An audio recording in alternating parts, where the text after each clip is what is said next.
Magandang umaga mga kabarag. Medyo na-busy tayo noong mga nakaraang araw dahil sa ginawa nating preparasyon sa taonang selebrasyon ng kafiestahan ni Santa Teresa de Avila dito sa San Vicente, Baaw, Camarines Sur. Nais kong ibahagi sa inyo ang mga ginawa nating paghahanda sa nasabing selebrasyon. Ang una ay ang spiritual na preparasyon sa pamamagitan ng 9 na araw na misa or Novenary Mass in honor of Saint Teresa of Avila. At ito ay pinangunahan ng mga religious organizations and movements ng parokya at ng mga barangay pastoral council at barangay councils. Nagkaroon din tayo ng formations ng catechesis sa mga tatanggap ng sakramento ng kumpil.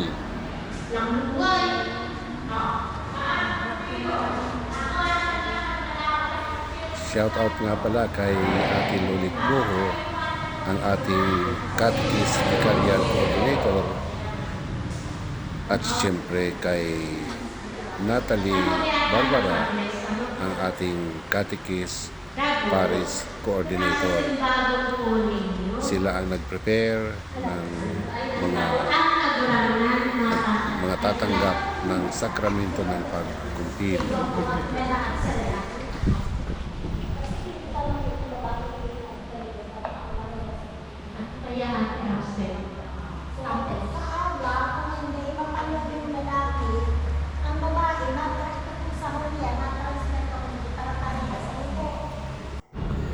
Meron din tayong physical preparations gaya ng nagkaroon tayo ng Brigada Parokya last week through the initiative of the Parish Pastoral Council.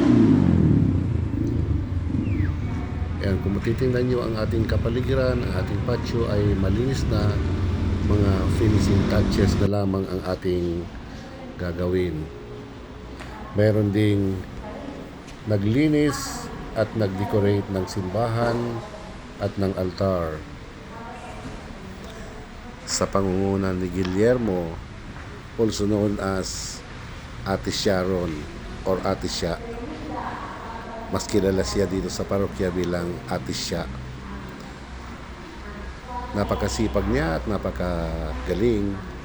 Actually, siya ang nag-decorate ng simbahan tuwing may kinakasal at tuwing may patay. Isang tawag mo lang, andyan na siya agad, available. Shout out sa iyo, Guillermo or Ate Sha.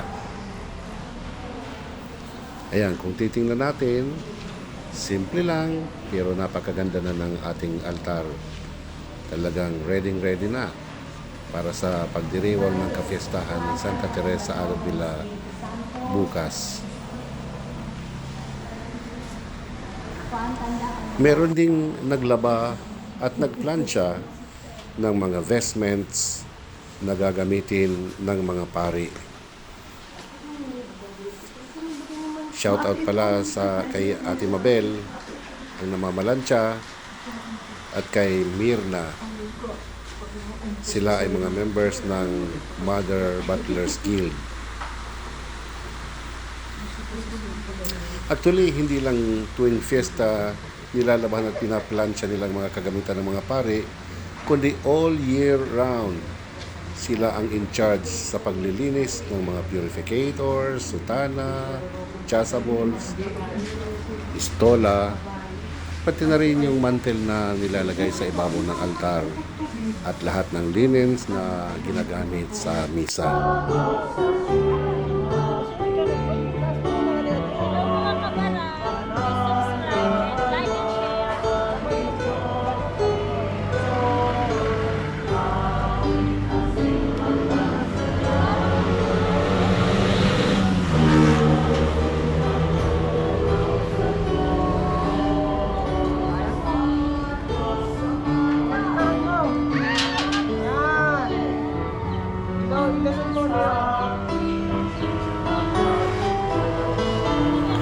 Isa sa napaka-importanting aspeto para mapaganda ang liturhiya ng fiesta ay ang choir. Kaya ayan, todo-todo ang practice ng choir natin. At maraming salamat kay Milo Nieves. Galing pa siya sa parokya ng Our Lady of la Porteria sa Calabanga. Hiniram natin para tulungan mag-practice ang ating choir. Salamat sa iyo, Milo. 10 ng iyong mga kasamahan. Si Franz, shoutout sa iyo, Franz.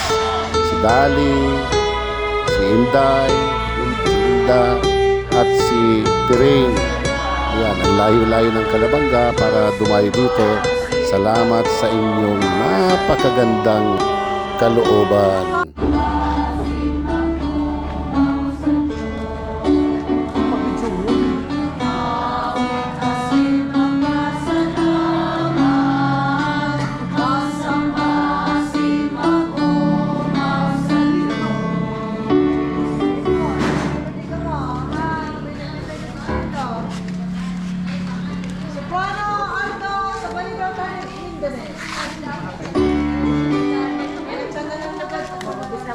Hi, kabarang! Hello mga kabarang! Ano rin daw ha?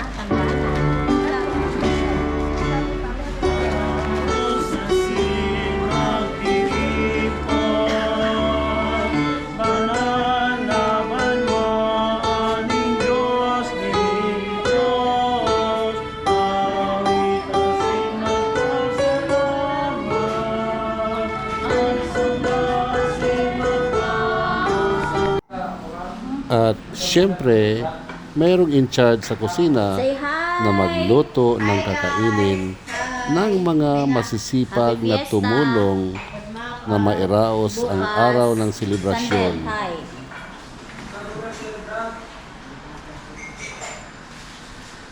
Preparing for tomorrow. Ay, manod pala. May, hi naman sa di vlog ko. Sa di vlog ko. Ang taman to. Sal.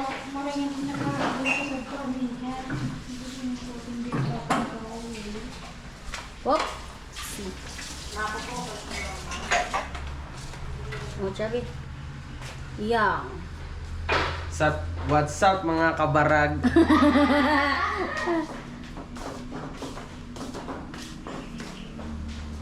Hi, Chelsea ko yan. Pigbakan mo. This, ang Tomas. Amo. Oo. Ang baga din. Ikaw ka na taga. Hi, Kabarang. Video yan. Ay, video ka na.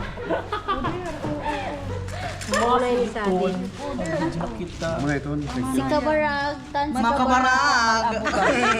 Si Kabarag. Kabarag-baragan. Bilin! Oh. Sabi ko kay Padi, tama na itong inurus ko niya sa malabugas. Baga ng fiesta, oh. May nakamo, B!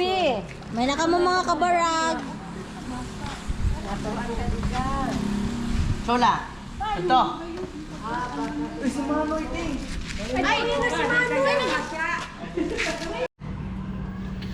Napaka-active at napaka-supportive ng ating mga parishioners.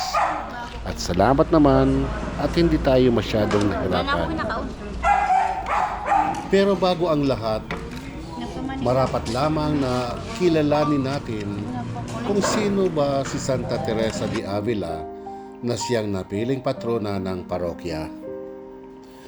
Si Teresa na taga Avila, Espanya ay isinilang noong Marso 8, 1515. Ang pagbabasa ng buhay ng mga santo at ang payo ng kanyang amain at mga kaibigang madre ang nag-udyok sa kanya na maging madring Carmelita noong 1534. Siya ay naging kasangkapan ng Diyos sa paggawa ng maraming pagbabago sa ikauunlad at ikabubuti ng Orden Carmelitana. Di mabilang ang mga krus, sagabal at tuligsa na pinagdaraanan ng santang ito bago na isagawa ang kanyang minimithi sa buhay, ang pagreforma ng Orden Carmelitana. Noong 1562, itinatag niya sa Avila ang una sa 17 sangay ng Orden Reformada. Sumulat siya ng maraming aklat tungkol sa pag-ibig sa Diyos, sa kabanalan at sa kanyang mga itinatag na kongregasyon. Sumalangit ang kanyang kaluluwa noong ika-4 ng Oktubre 1582. Hanggang ngayon ay hindi nabubulok ang kanyang katawan. Aniya, huwag maligalig, huwag matakot. Ang lahat dito ay natatapos. Di nagbabago kailanman ang Diyos. Pagtitiis na matyagat taos, lahat ng bagay kakamtang lubos. Ang sinumang may taglay sa Diyos, sa anuman ay di makakapos. Sapat ng yaman sa Kanya ang Diyos. Maraming salamat mga kabarag. Abangan ang pangalawang yugto ng kapistahan ni Santa Teresa de Avila dito sa San Vicente, Baao, Camarines Sur. Kung hindi pa kayo nakapag-subscribe sa ating channel, please subscribe, like, and share. See you!